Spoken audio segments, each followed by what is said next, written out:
Hey, how you doing? Welcome to a Swapcast. This is both the Marky Worthington comedy podcast and also the Canberra Metalheads podcast, both in one. The scene behind the curtain. One dude does two things. Finally, they've met the wizard.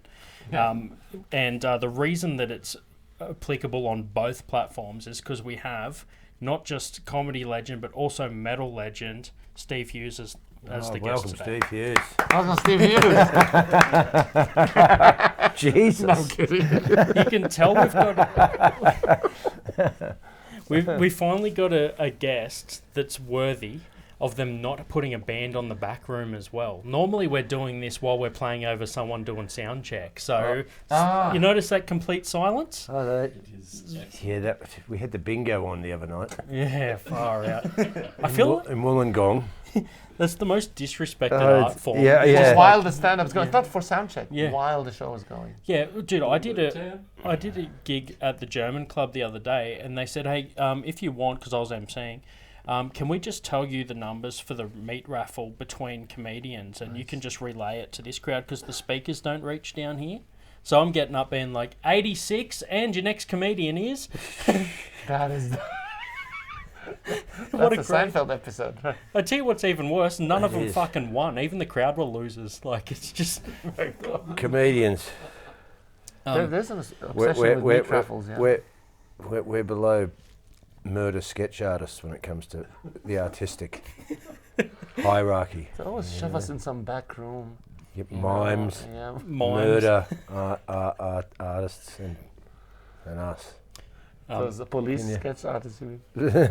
So, to introduce everybody from the show, so from my right, your left, just in case some people like to get onto YouTube and check how, the validity of the podcast. Mm-hmm. Well, okay, my right, your left, you fucking wankers. It is JDecay, Lukey Lucifer, Marky, Worthington. See, I only fucked up my own name. I had one fuck up. I chose to be mine. It's like the dealer always gives himself the shit hand. You know what I mean? Yeah. And then no one gets their feelings hurt. Steve Hughes and Fady over here. How are you? Yep. So Fady Kassab, actually, not Fady over here. Fady over here. Fady over here. Fady Kassab. Yeah. You have to add the Now it's authentic. I'm starting to keep a second eye on that bag you left over there. It's kind of a thing. The terrorist joke. Buzzing. That's fine. I've heard worse. Yeah, you wrote him. That's how you know he listens to his setback. Oh my god. We can edit this out, right? Yeah. So far, I don't even know if I'll keep the intro. Yeah. Now, we originally organised this gig earlier, towards the end of last year, and then it got canned, and because of your health, Steve. So, how good is it to be back up and playing, doing gigs? Oh, well, it's better than being in hospital. Did you ever have any people come in? Fuck, it's Steve Hughes. Well, yeah, the nurse did. I know you. You used to have long hair, then she'd bring this guy does comedy. Oh, really? Make us laugh. Oh, God. But I was in, what do they call it? ICU, intensive care unit. And then they took me down to the ward after the operation, and now you're in there with people. And there was this old bloke there. Straight away, when you can see some people and you just go, yeah, that bloke's cool. Right? Yeah. And there was this other woman next to me who I think had smoked every Winnie Red in the country. Just coughing and just... those old Aussie birds from the suburbs that just... They don't die. They just keep going. They just keep rocking through, right? Then there's this other bloke with his curtains drawn. We never saw him. His head would pop out. He'd grab a sandwich, and I was freaking out because ICU is like a 5-star hotel compared to this. You're up there by yourself, and then I can't move. I've got this chest wound. I'm sitting there, and this,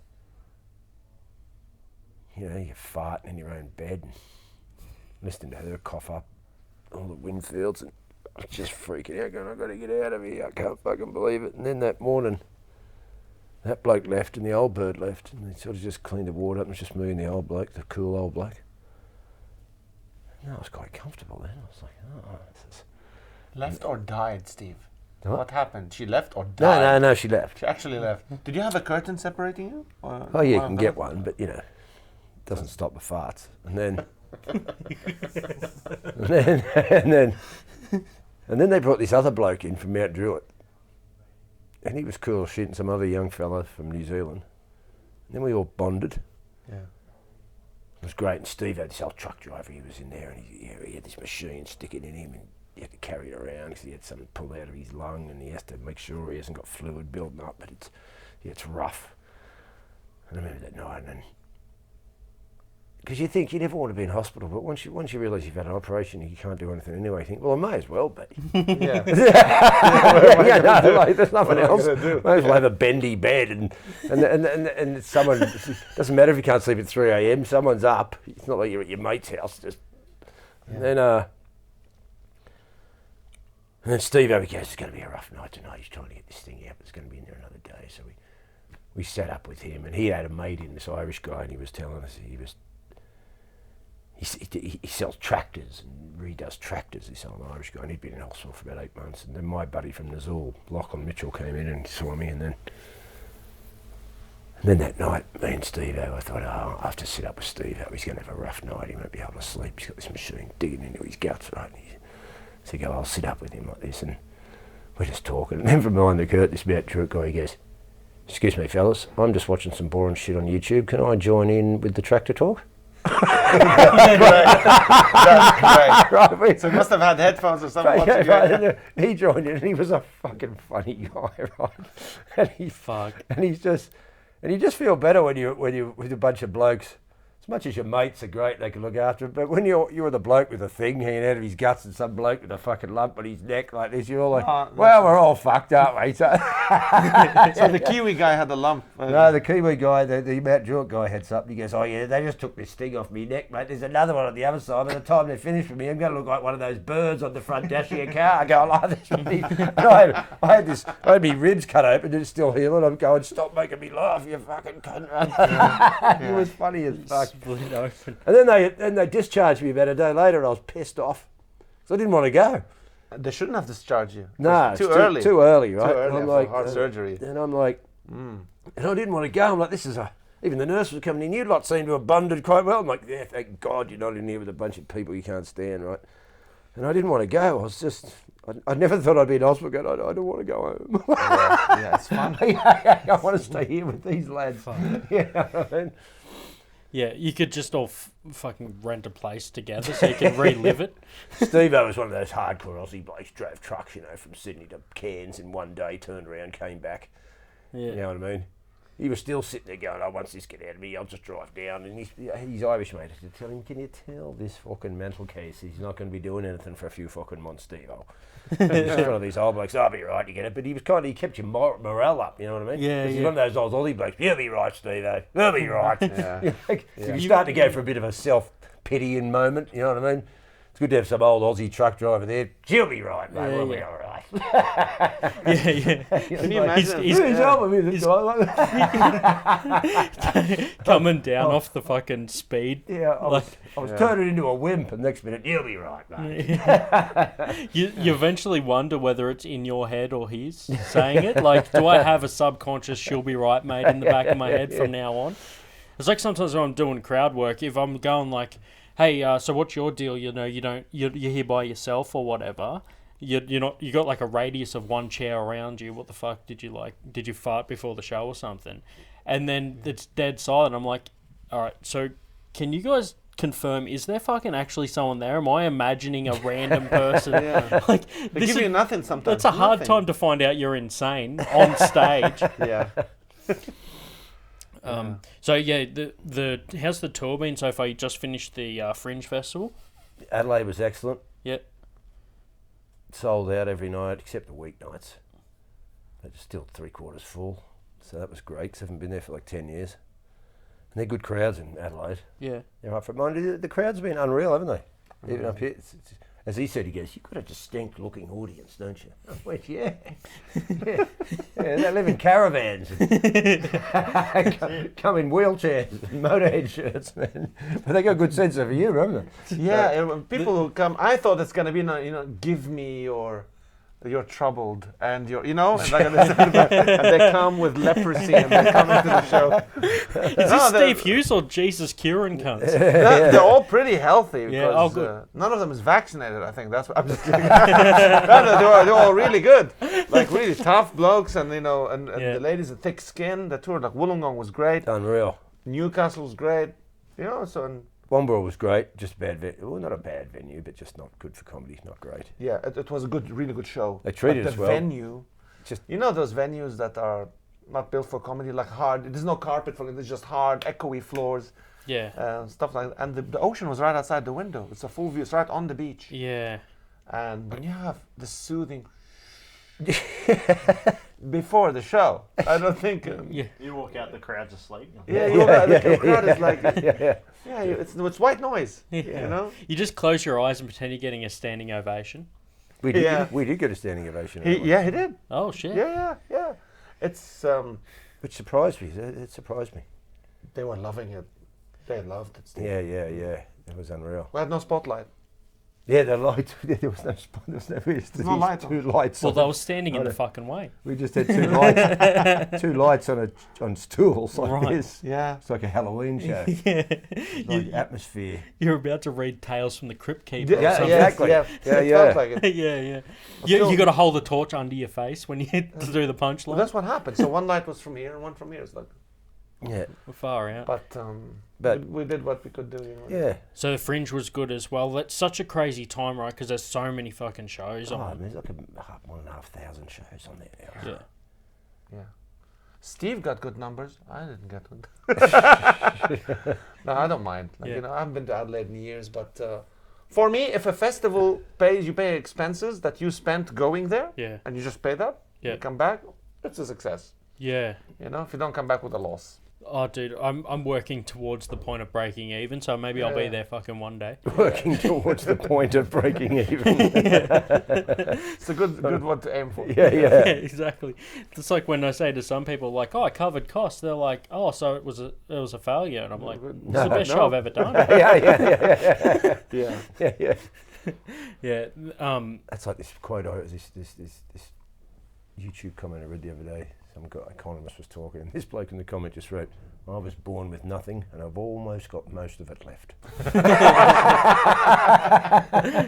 That's poetry. Yeah. That's so good. The old man quotes that pretty regularly. We've got a couple of they are car projects, but they're essentially just rust stains in a paddock.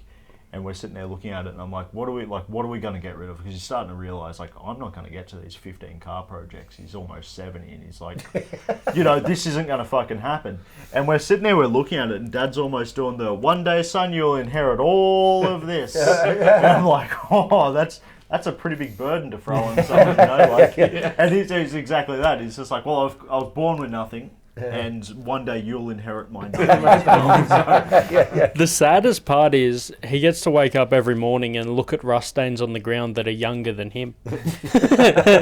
He's like, fuck, I've done all right. Maybe it's keeping him alive. One day I'll get down to this. Well, that's it. Well, it's nitpicking the projects that are going to be fun and doable, because then I can set out I'll start this one, and then I'll start this one, and I'll start this one, and then I'll start this one, but never finishes them. Yeah. So, like, acting as a project... After tea. Once I've had me fish fingers. Fish fingers and chips and peas. Then we'll hit that old Commodore. That's your life in the UK, saying tea. It came out of nowhere, like, after tea, Yeah. Australia's too hot for tea. I don't know why people drink it here. It's just too hot. It's because we're founded on English heritage. Oh, we used to call dinner tea, though.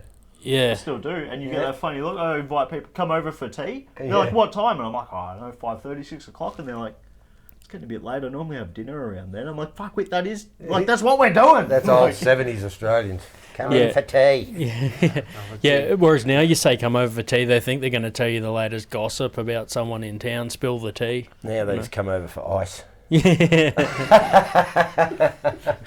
The tea and scones, right? People had that old scones or scones. Scones. Depends where you are. How good is this? I go for scones. Just we get to look at the history of Australian tea versus dinner, okay? But with a bunch of fucking dudes that, from the distance, you might think we're discussing metal bands, beard I products. was about to say, this is for fucking a long metal hair. comedy podcast. Yeah, that will. There's been a lot It's of pretty broad Oh, spectrum. but old cars, hospital visits, and fish fingers going on. yeah, so that covers off the comment that says you wasted Steve Hughes' time talking about random shit, because I did an interview with Matt Skitz. Okay. Yeah, He's doing those final shows. isn't final He is, shows, yeah. Is he doing one here? No, No, it's only Adelaide. Nowhere is it? else. He's not touring at all. Does he live in Adelaide? Yeah. Right, okay. So I did the interview in the back room, and I only caught on to Skitsy from King Parrot. I didn't know any of his like SADX stuff or anything. I've heard it, obviously listened to it, but I had to like come into it being like, hey, so I only heard you for the first time as a 19-year-old kid towards the end of your portfolio. Because he was in Damaged first. Damaged, yeah. And that's the thing. I have interviewed a bunch of different like Aussie metal bands for Canberra Metalheads, comedians as well, and then I have to come into it and be like, hey, before we get started, I'm going to level with you. I was born in 93. I just look old as fuck. It's the diabetes. Yeah. I might be 31, but my foot is like 64, and it's ready to. It's in the grave. It's So got people one foot. criticize you? Didn't ask Yeah, them so the right questions one or of the something? comments on the Skitsy one is like, I feel like this guy was ill prepared to interview Matt Skitz, but I addressed it at the start. So now we're playing with house money. I'm just like, hey, this is not going to be. This is just in many forms of the word, I am the cracker for the fucking the real thing you want, right? Like, you know, like you want the fucking cheese. Yeah, I'm also Not just white. the white guy. Yeah. Like, you don't just come. the camembert. Yeah, you're the camembert, you know, yeah, or whatever, you know, brie, whatever you're into, and blue vein, fucking whatever, and so I'm just the delivery method of the real thing that people tune in for. You want to hear fucking Skitsy talk? 93. Yeah. You want to hear Skitsy fucking talk about something for a while? I'll queue up the interview and give him the mic, but I'm not going to be like, I was there for your first ever show. I did the same. Jay and I went into a hotel room and interviewed Peter Hobbs before his last ever gig. Oh, okay. The same thing. Here's the mic, talk, you know, and he ran through a whole bunch of crazy shit. He's talking about the first time he ever met Slayer after all the years of not being able to play with Slayer, and having to go on before them, and then Kerry King giving him the nod as they passed each other in the hall as they went back. Did he support Slayer, did Yeah, in Italy. Yeah. Jay's the brains trust. He remembers every episode. I'm just the fuckhead that has to edit it. But yeah, so he did. Yeah, okay. Finally. And he said in the interview, all the times he tried to do a gig with them, no Hobbs, because they were too similar. Bookers didn't want to put Hobbs and Slayer on the same bill. Oh, whereas in comedy you try to match the tone at least somewhat, right, for the opening act. You can't get someone who's, let's say, high energy comedian and you open with someone really low energy. Yeah. Or you just. Interesting though. Okay. But every now and then, some cunt that was born in 93 weasels his way onto a lineup he's got no business in being part on, because he's happy to print out fucking posters and hang them up everywhere and then go and promote the gig just so he can get that supporting spot at the start. Oh. And that explains my only reason that I actually got onto this fucking one, because I've got no business being on the lineup with you guys, but I'm a good little poster runner, so they're like, here you go, buddy. You're the cracker. Yeah. That's it. Professional cracker.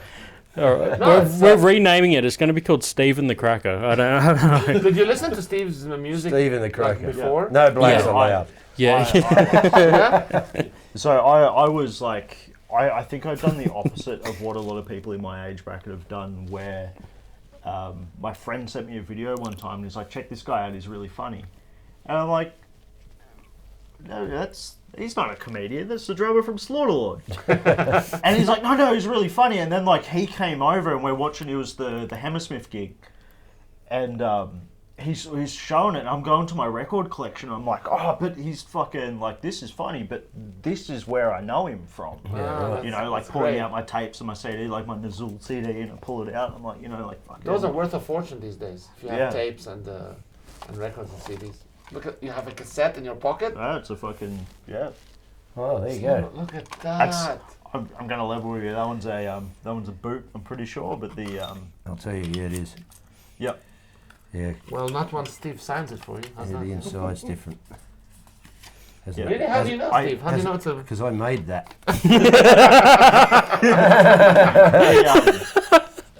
And this is I like... sat there with electrosets.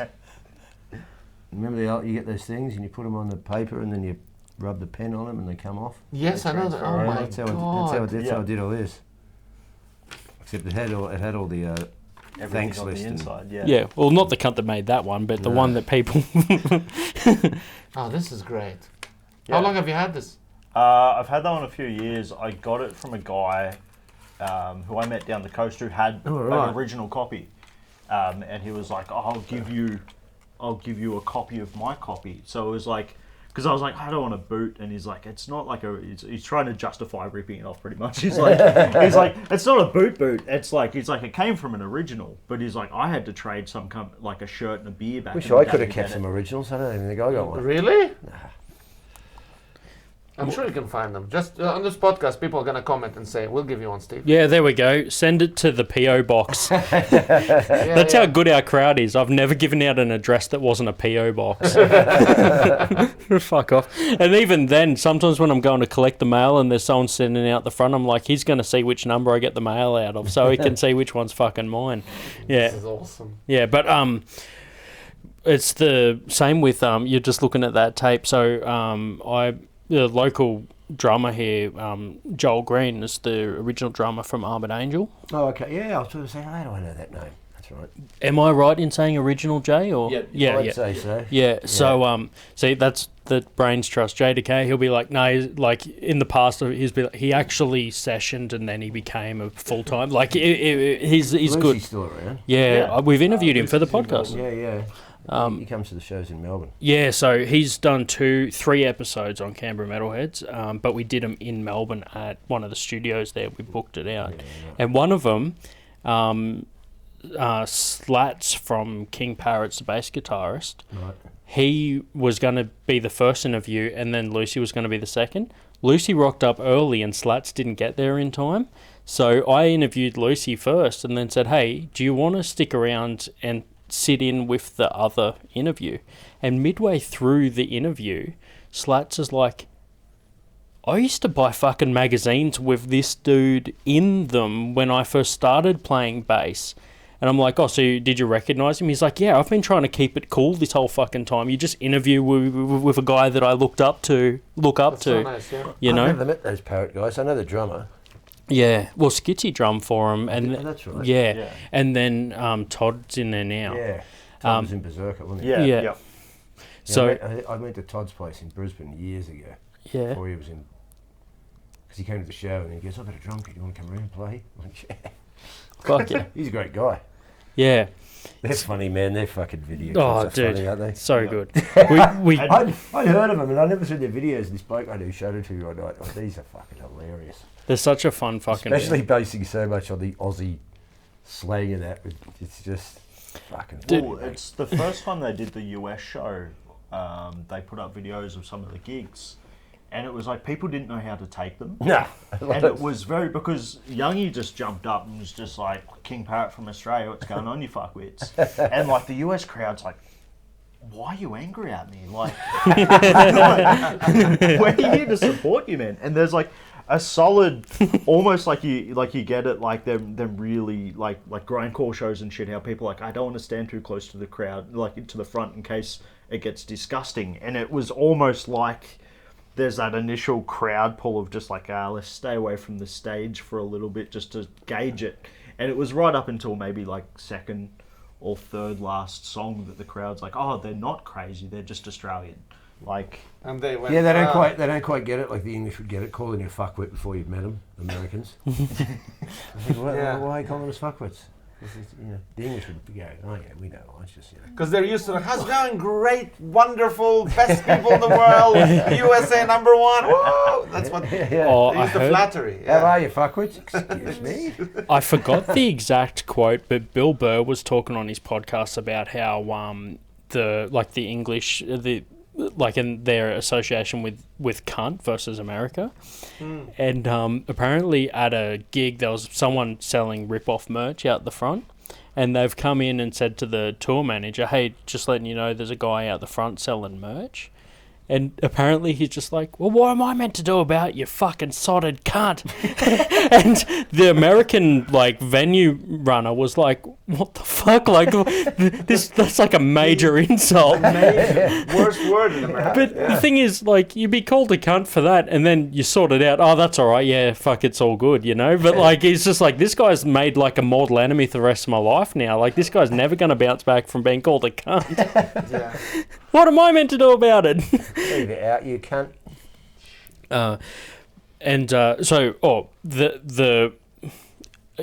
The American pickers and shit, where they validate whether stuff's worth money or whatever. Oh, those shows. Yeah, those shows. Yeah. Oh, So what you did with that album was pretty much what happened. I had an OG Armored Angel cassette, and I interviewed Joel, and I gave him the cassette, and I'm like, hey, I got this from a local metalhead that's had it since, from new.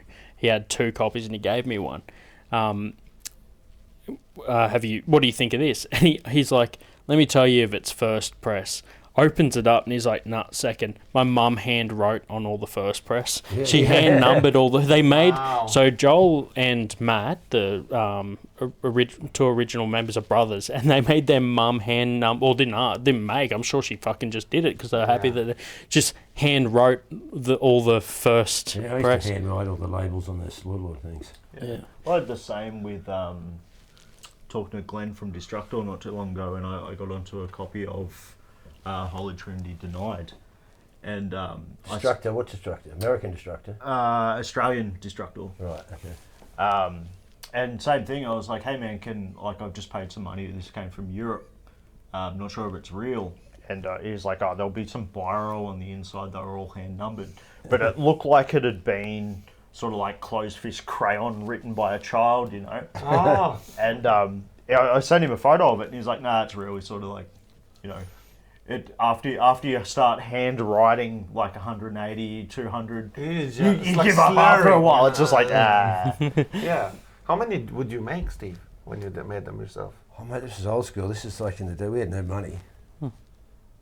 So instead of going, we had the demo, send away, can you make 50 copies of this? I had a master tape and I sat at my mate's house with the 2 tape decks and just recorded it real time. In real time, yes. Fuck. And just sat there. 15 minutes of the demo, 1 done. So I get 4 done an hour. Yeah. So I sit there for 6 hours, have a batch. It was better back then. It kind of was. I kind of like it. There's something about analog. Yeah, there's something about making things from scratch. Yeah. How many times before you turned the speakers off and just made sure it was there? Do you listen to your own album that many times? By the end, you just go, I'm assuming that's good. Or maybe number 66 gets a special edition. I'll just voice over midway through. This is my favourite part of this song. Oh my God. DJs, when they played songs that you really wanted, born in 93, you said? Yeah. Oh my God. It's okay. My parents were old when they had me, so I kind of skipped a generation as far as music taste. But we used to listen. Wait. Still grow up with Sabbath. I want to record the song I want. Yeah. And the start, and I would always miss the beginning. Yeah. And then the DJ would go, you're listening to... Fuck, I know what I'm listening to. I know what you're trying to do. You're trying to ruin my taping. So I had so many songs of him speaking over it intentionally. Yeah. To kind of protect the song. Yeah, we there's a local... We originally from the South Coast before this. We grew up down South Coast, New South Wales. And there was a local radio station, and people would just have random shows on there. There's a local legend down there called Texas Dave, and he would go on there and play Texas music. But he would get Texas Dave from the south coast of New South Wales. Yeah, he was born in England. Yeah. Honorary Texan, by the way, but yes. Born in where? Born in England, yeah. Well, what other nickname would you have? Yeah. Born in England, live in Australia. What's your name? Texas Dave. Of course it is. Give me some time. He's Sir Texas Dave, actually. Sir Texas Yeah. So anyway, You ever been to Texas Dave? No. he fucking I love cows though. he would get hyped midway through the show and start like interjecting with the songs, and he had one of those train whistles, so he'd just randomly fucking be like, oh yeah, stay out of Texas, you damn Yankees, like midway through the song. Like, so I mean, if anyone tried to rip it, I guess he fucking featured in a few of those songs. Yeah, Texas Dave, man. That's the thing. How good is rural shows when you run into characters like that, though? Yeah. Like, what do you have any stories from like rural shows where you just We run haven't into? done them yet here. Yeah. This is why I'm starting to do them. Like Canberra's not exactly rural, but you know, getting up the coast and Newcastle, because I just used to come to the cities, do Sydney, Melbourne, Brisbane, Perth, Adelaide, leave, go back to the UK. But now the world's gone. Now the world's gone woke, and I've gone underground again. I thought, well, that's going, because who wants to go to the city these days? Yeah. So if you live in Newcastle, You go into it. What were you saying, Jay? So I was just asking, is the UK scene similar? no, the UK's. Oh God, what are you going to say about the UK? The whole country's a mess. Don't get me started. I just get sad and ruin the whole thing. Oh no. Yeah, The new podcast, Don't Get Me Started with Steve Hughes. yeah, don't get me started. That's a great What? title. Yeah, It's don't done. get me started. What happens? Nothing. Just quiet. The whole hour. Yeah. I said, Well, don't- I'm It's eternalizing. a whole just hour don't- of not getting Steve started. yeah, I'm not getting started. just mate. like going. Yeah, just wander off. Like Rodin's think, you know, the yeah. Just wander off. You hear a piss noise. Wander back. Oh, God. Oh, Anyway, don't 400 forget to like and subscribe. Don't forget to like and subscribe. Don't get me started.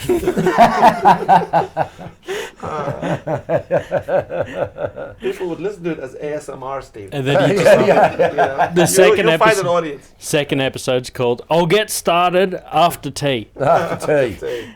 after me fish fingers and Yeah. peas. Yeah. How much are those fish fingers? So don't get me started. See, I didn't know much about metal. I was asking Steve because you were the first thrash metal in Australia, thrash metal band. And I said to him, "What's death metal?" And he explained thrash metal, and I forgot everything he said to me. Like the death and thrash, that's all I remember. I know there are more genres. Black. Yeah. Black metal. There's death thrash. There's war metal. I think there was a. I remember. I stayed up. Fuck. Went so hard the string. There's no top string anymore. I think it was a Spicks and Specs episode you were on way back, and it was one of them like fucking school night, and I was like, I'd already fucked up my schooling career by that point, so I was like, I'll stay up to watch this. And this is the exact thing where they're like, oh, but what is black metal, or what is this? And you went into the full, but no one else on the cast of the show at the time was remotely a musician. No, they had no idea what And I'm talking then one person goes, I think you were talking about might have like black metal or something like that. Someone goes, like soil work. And then just the look that washed over your face of just to simply answer with, No, it's not like soil work. that's not black metal. Soil work is kind of Swedish metalcore, isn't it? Probably Yeah, verging into power metal. but it was Probably started death metal. It- Death. Yeah, metalcore, that, like Swedish death metal. what's that other one that turned kind of, what were they called? 3 words in the title. at the gates. No, At the Gates they were melodic death metal, weren't they? Yeah. Creating, but they stayed pretty heavy. What was the other one? Oh fuck, I can't remember. One of Jay's favourites, At the Gates. Yeah.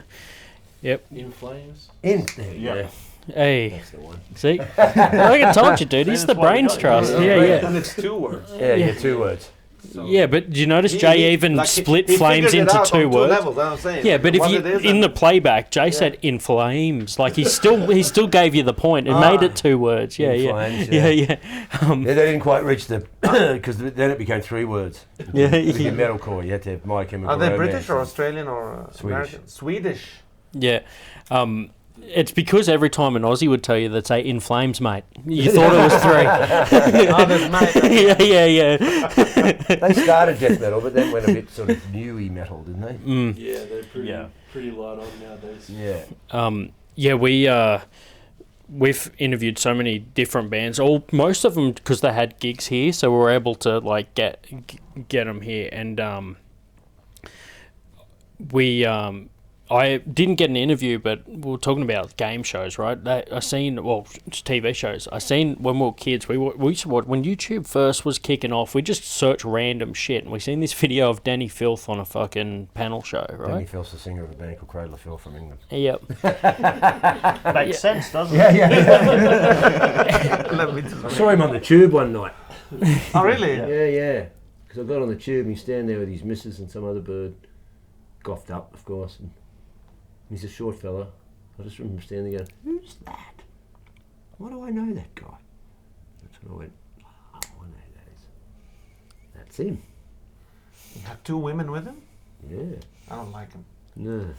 That's Already, That's less than like he's taken away from someone else, you know. Me. Yeah. I was going home to have a kebab. Drummers get all the action, Steve. Oh, Drummers, yeah. baby. Nah, he's Really? the I fucking was sitting at home singer. watching Starsky and Hutch episodes on YouTube. Whereas he was out there creating them. You know what? You invested in your mind. That's what you did. Because you know You're fantastic. You can't drum forever, can you? Can you keep becoming drum till 60, No, 70? no. And ultimately, you're not as fast as the young ones, and and all that. So, but Yeah. comedy is longevity. So It is do it like- longevity. like Carlin it's not will. sort of sexy as drumming, though. yeah. Well, Well, you know. hey, so Is there any sexiness in comedy? There are sexy comedians. Well, Yeah. Russell Brand gets described as sexy. Because women are attracted to damaged comedians. If a comedian's I'm there, damaged. You're too happy to be damaged, Steve. I'm not happy. I'm Guys, he's damaged. I'm Just let him know. damaged. ladies, if you want, he's damaged. I'm Not working you- on Yeah. I'm working on the No, not to psychological be shadow confused world. with Skitsy's first band, Damaged. No. Oh. Yeah. Skitsy And is I'm damaged damaged. physically, emotionally, mentally. Yeah. He's ticking all the I boxes. went to visit him after his heart surgery, and he said, I said, how's it going? Because they take the heart out. And he said, so my body thought, like, I'm dead. Like, he said to me there was a separation. I did wonder that. So physically, The what's it? subconscious mind's going, are we dead? Are we dead? Yeah. Where's the heart gone? Where's it on a plate? Isn't that amazing? It's crazy. I At the totally same time, understand what that's he's like saying. metal as fuck. Like, Yeah. Be right, mate. That's the idea. So, when he said physically damaged, you're right. He just wasn't part of the surgery. That dude was just in the corner egging on the surgeons. She'll be No, right. I love that the heart said, look, I'm going to set this one out. You do your thing. Yeah. Yeah, Just bring me back once Just you're bring done. you Once back you're when you're done. finished. yeah. It's But, some women love All right, scars. what's the time? Yeah. I've got to get my brain into gear. yeah. 7. Well, Yeah. I'm going to wrap up that whole story of meeting Danny Filth. I was so nervous I nearly called him Mr. Filth. That basically Excuse me, sums. Mr. Filth. And I was like, hey, can you sign my friend's Pokemon card? Because it was the only thing we had to sign. And he starts writing, I said, his name's Ben. And he writes B-E-A. And then I'm like, wait, it's Ben. And he looks at me and he goes, oh, his name's Ben. I thought he said his name was Bean. I thought that's a fucking weird name, isn't it? So from that day I've onwards, never really been into Cradle of Filth, but I was listening to some of their new songs the other day. Good, nice production. It's very well produced. yeah. Great guitar sound. Yeah. And Yeah. while he was on that game show, he stood up to deliver a point, and then he sat down. They said, "Why did you sit back down?" They said, "It's because he's got soil from the homeland on the seat." What? Soil from the homeland, like Dracula, like Oh, always end on a fucking solid punchline, people. So see that? I tried not to go too hard. I know Steve's just had surgery not but a few months ago, but I just didn't want to fucking give you a slapping joke to finish you up because I still rib need, cracker. I still need a little bit of fucking wick Well, there left you go, in that candle. folks. If you don't know more about the slang words for dinner, fish fingers, rusted cars and fields, And how good it is to have an old truck driver in your hospital. It's all there in episode 100 of Canberra Metalheads. Is it episode 100? Yeah. This is a really good number to Yeah. me. Yeah, it's going to be a special. Yeah. Yeah, it's really nice. It may, in fact, be the only episode we released this year. Our new role is you have to have more followers than Steve Hughes on every platform combined to Well, I be in the wouldn't do next that. one. I've only got 7. Okay. So it should be fine. Anyway, all right. Thanks, just, everyone, for tuning in. Cheers, guys, for doing the podcast.